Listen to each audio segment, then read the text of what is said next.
Oke Mas Hendrik, lanjut lagi nih kita ya. Oke, Mas Putra. Oke, tadi lumayan menarik nih, tadi beberapa hal yang Mhm, diajarin sama Mas Putra tuh basic-basicnya buat teman-teman juga mhm, ngerti.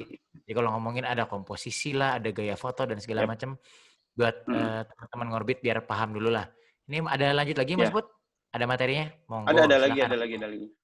Monggo, Oke, silakan. terus dari materi ini Mas Hendrik biasanya sering-sering kan bidang di kreatif juga, pernah Mhm, juga ngalamin atau pernah tahu lah minimal komposisi iya, apa kalau gitu? saya memang nggak ada ya mungkin nggak ada basic, fotografi belajar foto karena otodidak juga dan, pakai Iya, feeling ya, karena kan yang jelas ya belajar-belajar intinya dari online dan segala macam. oke. Ya intinya sih, ujung-ujungnya kalaupun kita otodidak ujung-ujungnya ada hal-hal yang di basic yang mesti dipelajarin ya, misalnya kayak tadi tuh Betul betul. posisi apa segala macam, terus Heeh, biasanya heeh. kayak kemarin Bu Agnes cerita kalau ngedesain pakai grid, foto pun ada frame, ada gridnya segala macam gitu. Betul Itu betul. untuk ngebentuk karena kan kita bukan foto segala macam random ya gitu, foto Betul ada betul. tujuannya. Kalau tujuannya Iya. memang intinya gini, gimana caranya biar kalau menurut yang saya dapat ya biar orang yang ngelihat juga enak lah ya gitu. Ini kalau main foto, Mhm. main random doang, ini apa sih tujuannya gitu. Komposisinya lah Iya ya iya biar enak. iya. Itu makanya kalau menurut saya komposisi penting tapi memang saya nggak mempelajari teorinya, cuma saya Mhm. ya coba nyocokin aja biar kelihatan enak di mata kayak gimana. Gitu sih, Iya Pak. benar. Minimal nggak harus pakem banget sih kayak harus, pokoknya, eee, saya harus fotonya, apa, point of interest terus gitu, nggak harus juga sebenarnya. Jadi bisa di-mix juga sebenarnya gitu. Apalagi ke Betul betul. produk ya, mungkin lebih gampang karena, bisa kita kita direct lah istilahnya gitu. Iya iya. Lebih ke situ sih. Ini sebetulnya ngajarin ke teman-teman yang memang sebetulnya nggak begitu nggak yang awam dengan fotografi ya. Balik lagi nih, ini untuk yang awam dengan Betul fotografi. Kalau memang yang sudah cukup pro mungkin, ya mungkin moga-moga bisa sharing ilmu lah bareng-bareng sama kita. Tapi mhm, kalau betul buat teman-teman yang masih awam, balik lagi nanti ujung-ujungnya karena di terakhir kita akan praktek menggunakan, kamera ponsel ya, gitu. yap, Tapi itu pun tetap ada basic-basic-nya ya, nggak berarti iya, pakai kamera ponsel terus main sekedar jepret aja gitu. iya iya iya, betul Yang betul ada betul. yang ada yang ada memori handphone penuh sama foto doang. Oke, Oke lanjut oke. Mas Put, silakan. Oke oke, siap. Lalu berikutnya adalah fotografi smartphone. Jadi dari awal memang, eee, karena efektif dan mudah, jadi apa yang ada di sekitar kita, khususnya gadget atau gawai, yang bisa kita pergunakan ya salah satunya handphone sendiri. Jadi, semua juga ngupload-ngupload semua dari handphone semua. Jadi, menurut saya sangat efektif sih, kayak foto langsung, edit, langsung kita bisa upload ke sosial media atau ke marketplace gitu. Jadi, nggak usah yang, harus connect sini, harus ke sini. Menurut saya efektif tuh seperti itu sih, gitu. Ini cara mudah menggunakan smartphone untuk foto produk dengan hasil yang maksimal. Nih, ini ada kayak sedikit fun fact gitu. Ini foto digital pertama yang dikirim menggunakan smartphone. Dia adalah Philip Pan, tahun 97. Nah, dia ceritanya sebenarnya web developer gitu, di mana dia pengen sebenarnya mengabadikan anaknya baru lahir nih, di-share nih ke teman dan keluarga dekat, keluarga dan teman dekatnya gitu. Jadi, eee, pengen tuh langsung momennya saat itu juga lahir langsung di-share fotonya. Jadi dia mencoba ngulik-ngulik dengan smartphone dan digital kamera dan laptopnya sampai sampai akhirnya, eee, berhasil dikirim ke keluarga dan teman dekatnya gitu. Sampai kalau nggak salah Sharp Sharp juga, mmm, prototipe dari si Philip Khan ini. Ini kurang lebih foto dan ini foto dia men-setting semua ini jadi foto pertama yang dikirim menggunakan smartphone, gitu. Oke lanjut, 93% orang Indonesia memakai smartphone untuk berfotoria, bukan menelpon. Sumbernya dari Western Digital 2019. Mungkin kalau 2020 mungkin agak lebih banyak lagi kali ya, karena saya saya tahu banyak yang jualan, banyak yang jadi berbisnis karena di rumah. Jadi harusnya sih lebih banyak ya persennya ya, gitu. Jadi 97% itu penduduk Indonesia menggunakan smartphone setiap harinya. Lalu 93% menggunakan smartphone untuk mengabadikan momen atau foto. Dan 87% itu menggunakan smartphone untuk menelpon. 72% itu menggunakan smartphone untuk berbalas pesan atau chatting. Lalu yang terakhir adalah 63% menggunakan smartphone untuk mengakses sosial media. Gitu. Jadi ini riset, ini survei, jadi saya sih percaya sama yang ini gitu. Jadi nggak apa ya, kayak udah nggak aneh gitu ya. Gitu. Lalu sejarah fotografi dari masa ke masa.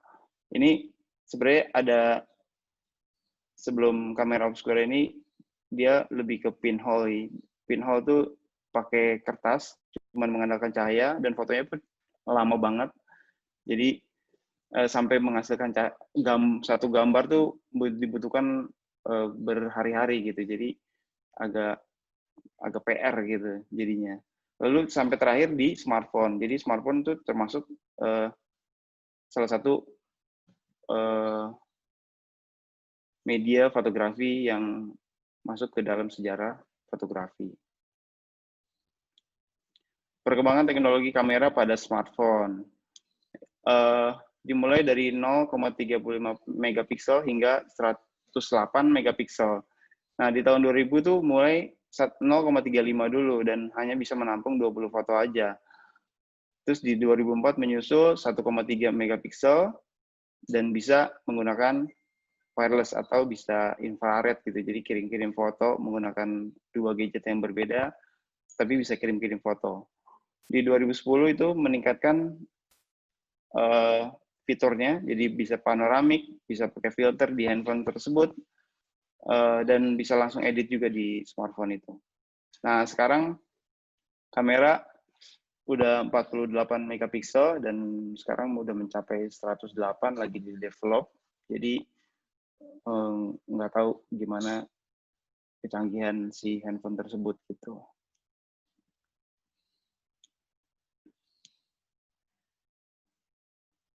Ini ada satu pertanyaan lagi, satu statement lagi, momen di mana saat kita melihat smartphone teman lebih bagus dari smartphone teman lainnya. Kamera kamu lebih bagus, pakai kamera kamu aja gitu kan. Jadi siapa di sini teman ngorbit yang cuma tunggu share fotonya aja pas acara kumpul-kumpul, jadi dia ngerasa nggak pede gitu, kayak handphone gue jelek nih gitu, kayak nggak bagus nih kalau foto bareng-bareng gitu. Iya Pak, Mungkin biasanya boleh juga. yang lebih mahal Pak biasanya Pak. Iya, Yang kamera biasanya yang lebih lebih mahal. mahal. Dari share Kamera lu Bluetooth. aja kan. Iya kan, Padahal iya kan. ya kurang lebih gitu sih. Kurang lebih gitu ya. Jadi sebenarnya faktanya sebenarnya ya smartphone bagus tuh belum tentu menghasilkan foto yang bagus pula gitu. Jadi kayak contohnya megapiksel yang saya bahas sebelumnya ini sebenarnya juga tidak menentukan juga sebenarnya. Jadi lebih ke sebenarnya ada bahasan lagi sendiri perihal teknisnya sendiri gitu. Jadi semua nggak cuma megapiksel, jadi ada faktor-faktor lain yang sebenarnya bisa menghasilkan foto yang bagus. Mana smartphone yang bisa menghasilkan foto bagus dan mana tidak gitu. Jadi spesifikasinya mesti dilihat dulu gitu. Tapi so far semua smartphone bisa foto dengan hasil yang bagus kok gitu. Terus kapan waktu terbaik untuk foto? Nah, karena ini smartphone dan saya coba pakai kasus yang pakai cahaya matahari atau natural lighting. Karena menurut saya ini satu challenging juga, kita bisa nebak atau tahu kapan harus foto atau angle mana yang harus diambil saat memakai natural lighting.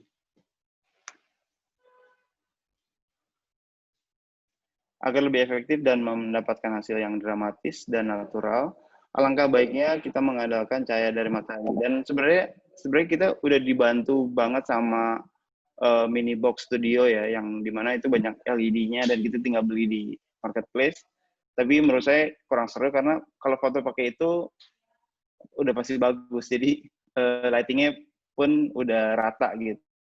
Tapi menurut saya agak bosan juga karena fotonya sangat flat banget ya. Jadi mungkin untuk foto produk bisa menggunakan si mini box tersebut gitu. Jadi untuk mungkin foto produk lifestyle lebih ke outdoor mungkin bisa coba di luar menggunakan natural lighting. Lalu ada berikut tips natural fotografi menggunakan cahaya matahari. Nah, di sini saya mau kasih lihat kapan waktu yang tepat untuk foto gitu. Nah, pasti teman-teman ngorbit sering dengar kayak golden hour nih gitu. Jadi, nah ini yang dinamakan golden hour gitu. Jadi,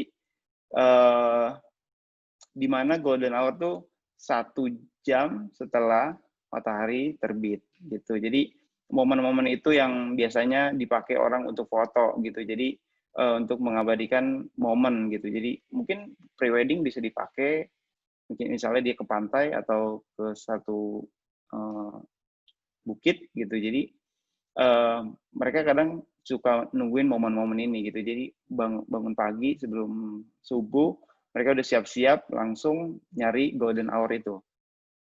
Selain golden hour itu sebenarnya ada twilight. Twilight itu sebenarnya jadi kayak apa ya? Kayak matahari sebelum terbit gitu suka ada bias-biasnya kan, kayak ada gradasinya gitu sebelum ada mulai terang gitu. Nah itu juga bisa jadi favorit fotografer untuk abadikan momen. Nah kita sebenarnya dapat si golden hour ini kita dapat 2 momen nih. Jadi ada dalam 1 hari ya.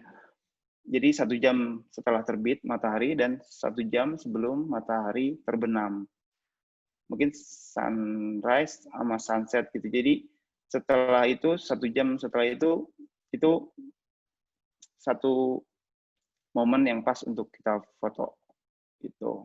Satu lagi si twilight ini. Twilight adalah 10 menit sebelum matahari terbit dan 10 menit setelah matahari terbenam. Gitu. Jadi momennya sangat pendek banget ya. Jadi kalau mungkin kalau foto pakai foto momen gitu maksudnya, kalau meleset sedikit aja kita udah ketinggalan gitu, udah hilang tuh mataharinya, udah mulai naik gitu. Nah, waktu yang pas itu sebenarnya sampai di jam kurang lebih 10 kali ya. 10 ini ada tandanya si orange ini adalah waktu yang cocok atau waktu yang paling baik untuk foto. Lalu di midday sun ini sebenarnya sangat tidak direkomendasikan karena matahari dari atas kepala kita tuh sebenarnya nggak bagus gitu secara hasil fotonya. Karena apalagi foto untuk model. Jadi shadow-nya tuh atau pantulan bayangannya dari matahari ke anggota badan kita tuh agak ganggu gitu ya. Jadi hidung kita bayangannya masuk mengenai mulut gitu. Jadi kalau foto nggak kelihatan gitu kayak nggak bagus gitu. Jadi menghalangi gitu, lebih gelap gitu. Ada bagian yang gelap gitu. Gitu. Jadi mungkin ini bisa jadi patokan teman-teman orbit buat foto. Mungkin bisa dicoba. Semoga masih ada nih ini mataharinya ya. Atau besok pagi atau nanti juga kita coba sempatkan untuk foto. Nah ini contoh-contohnya atau contoh-contoh dari natural light. Ada penjelasannya di sini. Oval light itu cahaya berada 3/4 objek sehingga bentuk sedikit bayangan pada objek gitu. Jadi ini cahaya di sini doang, di sini aja nih. Nah ke belakangnya itu gelap gitu. Lalu ada rim light, lalu ada side light, di mana kita kalau untuk side light ini kita bisa manfaatkan jendela atau ruang yang terkena cahaya atau matahari secara tidak langsung. Artinya jangan langsung kena matahari. Jadi kalau foto mungkin bisa kena dahan pohon dulu. Nah dari situ baru kita foto objeknya. Jadi terhalang dulu sama bayangannya sama pohon atau satu benda yang menghalangi cahaya tersebut gitu. Jadi lebih soft, cahayanya nggak terlalu kencang.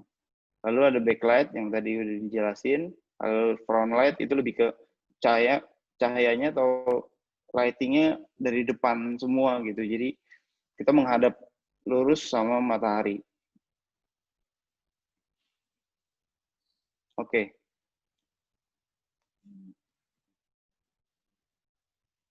Rekomendasi angle terbaik dalam foto produk. Nah, ini rekomendasi angle ya. Nah, ini saya bahas sedikit mengenai foto angle. Biasanya kalau fotografi kuliner atau food fotografi itu biasanya pakai angle yang 0 atau garis lurus sama makanan atau sama produk atau sama objeknya. Lalu di 90 biasanya mereka pakai yang flat lay atau dari top, lalu ada 45 derajat itu memperlihatkan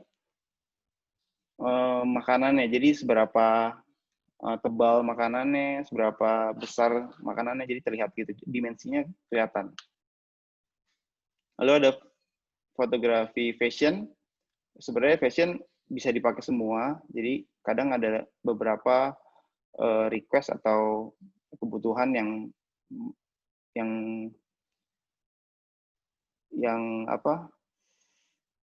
harus dilakukan gitu. Jadi ada kita pernah foto fashion angle-nya sangat dari bawah gitu. Jadi dari bawah sekali gitu. Jadi ngeliatin sepatunya yang outsole-nya. Jadi kita harus ngeliatin teknologi si outsole itu. Jadi otomatis kita harus fotonya agak tiduran, modelnya di atas gitu. Jadi agak lebih ribet gitu. Lalu ada fotografi traveling. Biasanya menggunakan yang lurus atau center. Lalu yang 45 derajat. Biasanya dua angle tersebut banyak dipakai di traveling atau di foto pemandangan. Lalu peralatan pendukungnya apa aja? Sebenarnya gunakan equipment tambahan untuk mempermudah kita dalam mengambil objek. Gitu. Mas Hendrik? Monggo, Mas Putra.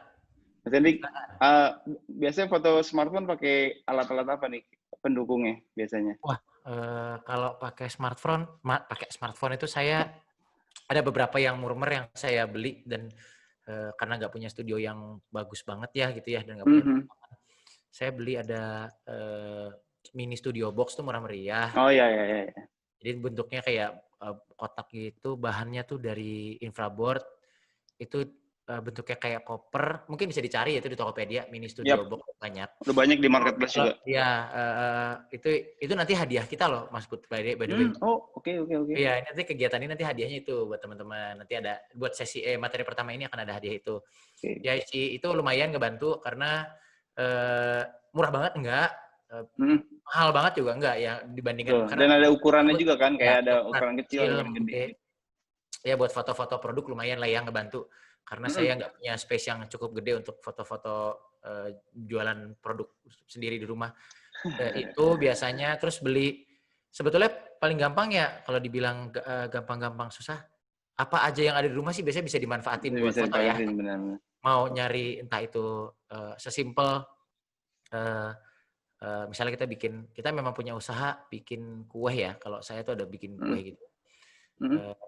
Itu ya bumbu-bumbu masaknya tuh jadi props foto gitu. Jadi fotonya tuh nggak kaku, nggak cuma produknya doang.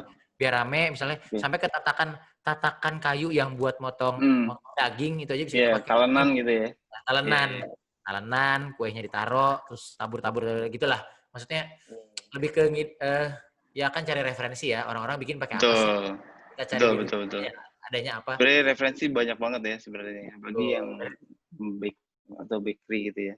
Iya. Nah ini saya mau kasih lihat di gadgetnya yang equipment yang mendukung. Tapi bukan ini. Jadi ini sama sekali nggak kepake. Jadi sebenarnya ini kayak ornamen, malah bikin ribet sih sebenarnya gitu. Sebenarnya equipment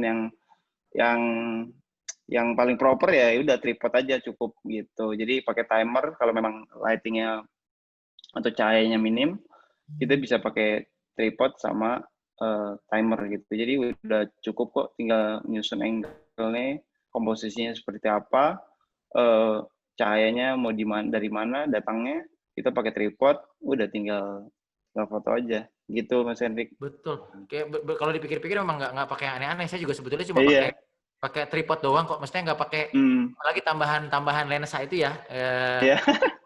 Tambahan lensa itu percayalah teman-teman ngorbit itu nggak kepake sih kalau buat ini. Yang penting soalnya dan handphonenya pun macam-macam ya gitu, nggak perlu ini. Iya betul. Yang penting ya nanti cobalah kita Mas Putra bisa jelasin pakai dicoba. Iya. Jadi sebenarnya cuma tinggal klik aja kamera handphone yang dipunya. Jadi sebenarnya mau klik aja, mau kayak misalnya mau night mode atau mau jadi sport, mungkin bisa cepet-cepet sendiri. Gimana sih hasilnya kalau pakai mode ini gitu kan? Sebenarnya lebih ke situ sih, lebih ke explore kamera handphone sendiri gitu. Bisanya apa atau gelapnya segimana gitu. Lebih ke situ sih. Itu. Betul. Oke, kita lanjut lagi. Tips dan trik foto menggunakan smartphone. Ini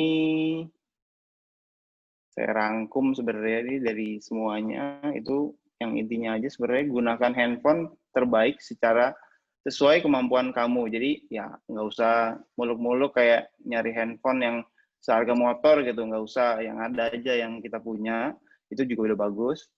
Lalu menggunakan format rasio 4:3, sebenarnya ini opsional sih, kayak saya rekomen ini karena biasanya untuk rasio ini biasanya udah paling tinggi tuh itunya hasil file fotonya, jadi lebih besar gitu. Terus ada pahami komposisi fotografi yang tadi saya sempat jelaskan di awal. Komposisi foto nggak usah berpatokan banget, jadi cukup jadi referensi aja, kayak oh ternyata foto ini tuh komposisinya namanya ini, lalu angle lainnya juga ternyata ini. Jadi sebenarnya kalau kita foto, kayak kita lihat foto-foto galeri kita nih misalnya, kita lihat aja gitu kayak oh ternyata foto yang kemarin tuh komposisinya ini gitu. Jadi lebih mengenal itu sih, pahami. Lalu ada pastikan cahaya menerangi objek sangat cukup gitu. Jadi kalau bisa pakai smartphone tuh jangan malam atau udah nggak ada matahari. Jadi sangat direkomendasikan pakai yang kapan tadi harus foto. Jadi golden hour, dan itu sangat diperhatikan. Jadi agar tidak ada noise sih. Jadi kalau minim cahaya, apalagi yang megapikselnya atau sensor atau lensanya minim atau kecil, itu akan berdampak sama si hasil foto itu sendiri. Jadi akan lebih noise, lebih buram gitu ya, lebih kotor gitu. Nah, terus ada jangan gunakan digital zoom, biar kamu aja yang dekat ke objek gitu. Jadi si smartphone ini memang kan lensanya nggak kayak DSLR ya. Jadi karena DSLR itu atau digital lensa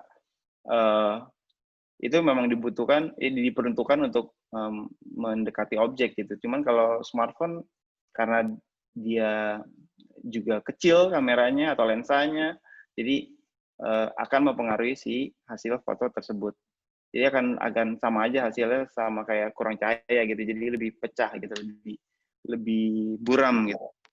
Lalu aktifkan grid pada kamera. Jadi aktifkan grid yang ada garis vertikal 2 dan horizontal 2. Nah itu untuk kayak kalau mau foto center, jadi udah tahu nih tengah-tengahnya di mana gitu. Mau atas bawahnya udah pas belum, kanan kirinya udah pas belum. Jadi lebih kepatokan sih, lebih ke situ sih. Atau mau ngambil paling kiri atau mau paling kanan, karena di bagian kanannya mau taruh tulisan, boleh juga, nggak apa-apa.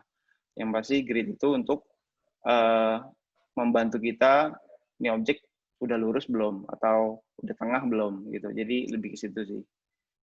Lalu ada ambil foto sebanyak-banyaknya. Ini karena golden hour itu yang dibilang tadi sangat sempit ya waktunya gitu. Jadi takutnya kalau pagi nggak dapet nih, masa harus nunggu sore gitu. Jadi ambil foto sebanyak mungkin, angle-nya dibeda-bedain atau dikasih bantu untuk agar cahaya nggak langsung kena produk. Itu juga salah satu eksperimen buat foto juga gitu. Jadi ambil foto sebanyak-banyaknya, cobain fitur-fitur kameranya yang punya handphone, terus coba dilihat hasilnya gitu, kayak oh bagusan ini gitu. Jadi udah tahu nih kalaupun nanti next-nya kita mau foto ulang atau mau foto produk lain, bisa dengan settingan yang paling bagus. Lalu sering-sering motret ya ini sih emang harus ya, jadi kayak harus dilatih gitu, kayak objek-objek apa atau momen-momen apa harus dicobain, sering-sering motret, sering-sering foto. Itu bakal membantu kita untuk mengenal lebih jauh soal smartphone kameranya sendiri sama komposisi juga gitu. Lalu terakhir ada gunakan aplikasi foto sesuai porsinya. Seperti yang dibilang tadi di awal, aplikasi ini sebenarnya untuk membantu kita atau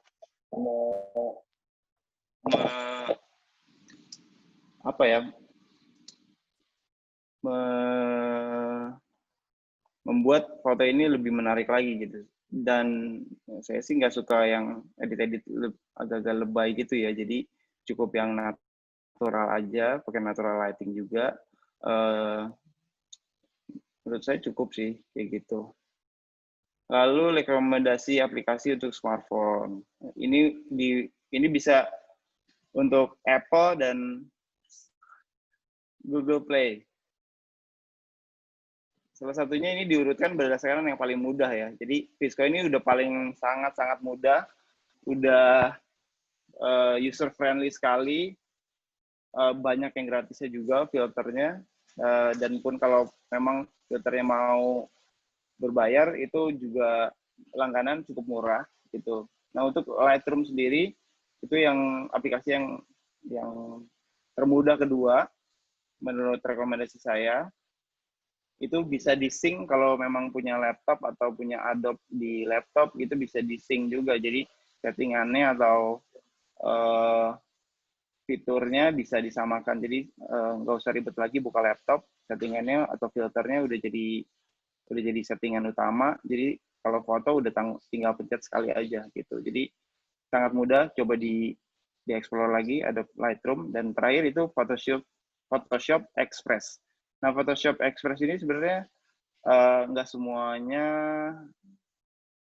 gratis sih. Jadi malah kebanyakan berbayar. Jadi menurut saya kalau memang mau coba filter-filter boleh juga sih sebenarnya, karena dia semacam Vesco juga, banyak filter. Mungkin yang familiar dengan Photoshop di laptop mungkin bisa pakai itu, dan bisa nge-sync juga pakai Adobe Creative Cloud-nya.